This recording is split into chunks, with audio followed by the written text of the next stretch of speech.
Hi everyone, it's Sal Jade, bestselling tarot instructor and founder of the Psychic Healing Academy. Thank you so much for joining me today as I share with you how you can do the most accurate yes/no tarot readings and the biggest mistakes you need to avoid. This video is going to be perfect for you if you are a beginner and you are learning how to do tarot readings, or if you are even a seasoned expert or a professional and you're looking to avoid the biggest mistakes that can actually damage your accuracy when you are doing tarot readings and you are doing yes/no for your clients. So for those of you who don't know me, I have been blessed enough to have worked with over 90,000 students around the world, learn tarot like an expert, connect with their guides and angels, and run online tarot businesses. And if you'd like to receive more of these free videos that I do on YouTube teaching tarot and offering tarot business tips, do hit subscribe. So, the first thing to remember about yes/no readings is that they are probably some of the most popular readings you will get, especially if you're wanting to be a professional tarot reader. Unfortunately, the most common way that people do them are often going to lead to the most confusion and the least amount of accuracy. And I'm going to share about why. So I'm going to give you 3 special tips that you can use to get more accuracy with your readings, as well as a bonus tip at the end. So do stick around for that. That is going to help you really amplify your yes/no readings and get the most accuracy. So the first thing to remember about yes/no readings is that they should never be used for questions that contain these 2 words, and that is, will I? Yes/no is not a great thing for a will I question, like will I go to university? Will I marry Ted? Will I get married at all? Those kind of questions are much better suited for things like what do I need to know? Because the tarot can't always define if you will or will not do something because A, you have free will. So let's take the university example. You might decide you don't want to go to university, but if you say, will I go to university? And you get a no, then what might happen is you might start catastrophizing, getting anxious, you might get, confused, and you might think, oh my God, what are my parents going to think? And the thing is, it might take maybe 6 months, a year, but you might decide that you find another pathway, because not everyone's meant to go to university, that's actually going to suit you better. But you've just caused yourself a whole 6 months load of anxiety, and maybe even your parents, if you start getting anxious, or if they're someone who you're talking to about your tarot readings, if they're open to tarot, because of a reading that said, no, you're not going to go. Also, keep in mind that the tarot can be very literal and you might confuse it. So this will I go to university? Say you've applied to go to university and you want to know, will I get into university? And maybe you won't now, but you might in 2 or 3 years' time because that's the best time for you. Or it might be a different university because you're not being specific enough. So asking that question can be incredibly confusing for the tarot, and it might be why you're not getting the most accurate answer. As I said, it's better to say, what do I need to know about going to university? It might say pause for now, or not now but later in a bigger reading. So say you're doing a 7-card spread, like something I teach in my Tarot Card Success course, or a Celtic Cross. These are all examples of spreads that can actually give you more insight rather than just doing a 1-card question like yes, no. The other reason the will I questions can be very limited is because the tarot is designed to empower you to make more empowered choices that are going to improve your life. So it's much better to say, should I do this? So if you're weighing up something in a decision, then saying, should I do this, is a much better and more powerful way to get an accurate answer, because it lets you know what the path might be if you do make a decision to do it or you don't do it. So for me, I would pivot always to should I questions rather than will I questions. Now, the second thing that is the most biggest confusion that can happen when you are giving yes/no readings, and the biggest mistake you can make, is to use yes/no readings for questions that are life-defining and life-changing, and only pulling those 2 cards. So 1 for yes, 1 for no. I talk about this a lot more in my Master Multiple Choice Tarot Card Readings course on Udemy, which is designed for any kind of tarot card question that's a bit trickier, where you've got multiple options or yes, no.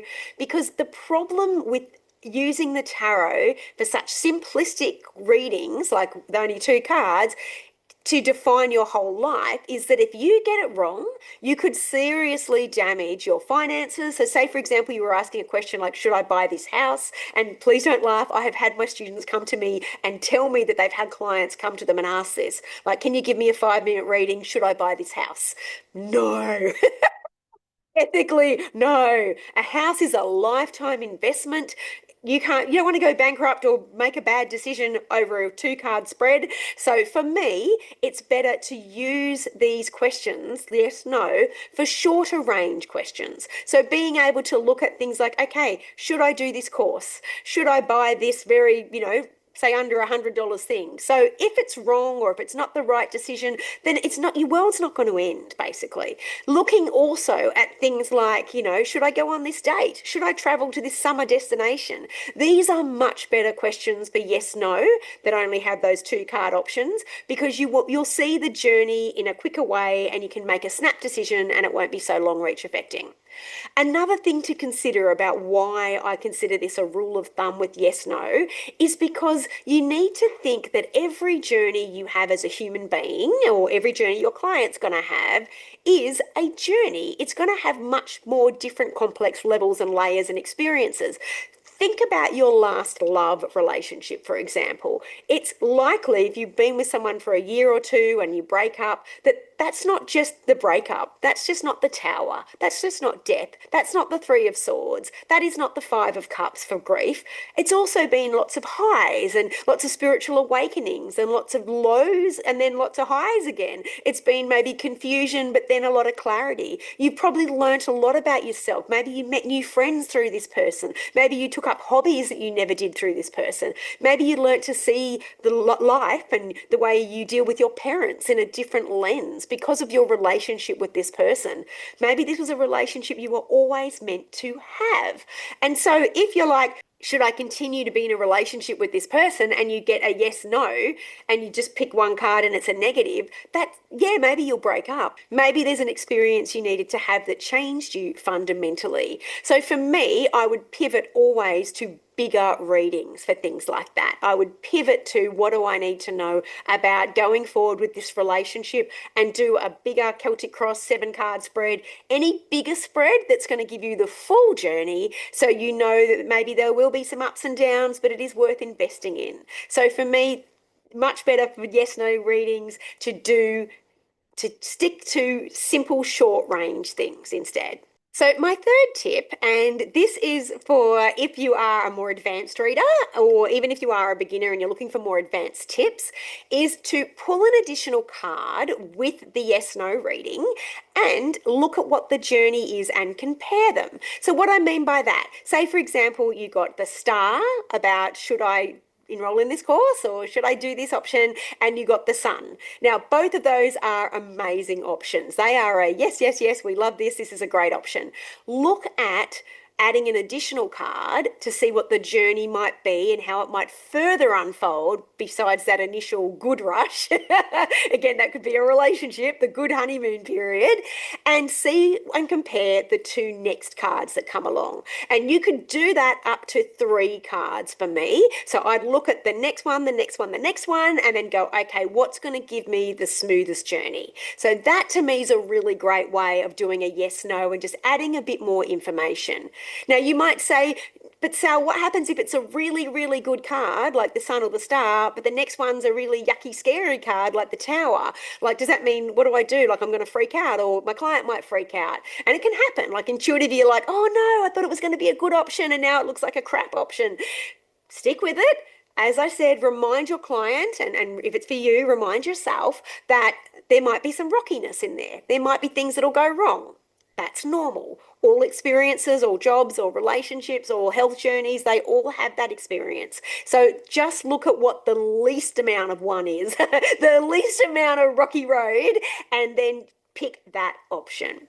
So I hope that has helped. And now I'm going to share with you my extra special bonus tip that's going to help you understand how you can give more accurate yes, no readings and what to avoid and biggest mistakes to make. But before I do, if you do have any questions or any comments or any feedback or anything you'd like to ask, do pop them in the comments below as I do come back in and read them. So I want to give you a special bonus for free to help you master multiple choice tarot questions and yes no questions. And I have this free resource for you that's going to help you master multiple choice tarot questions as well as yes no questions. And this is a preview, a 20-minute preview from my Master Multiple Choice Tarot Questions on Udemy, where it will teach you how to understand what cards are better, high versus low, when you're trying to choose between multiple options on yes, no, and positive versus negative. So it's going to teach you the best option to choose. It's also going to help you discover what are the trickiest kind of questions you can get asked and what cards will best represent the most positive answer.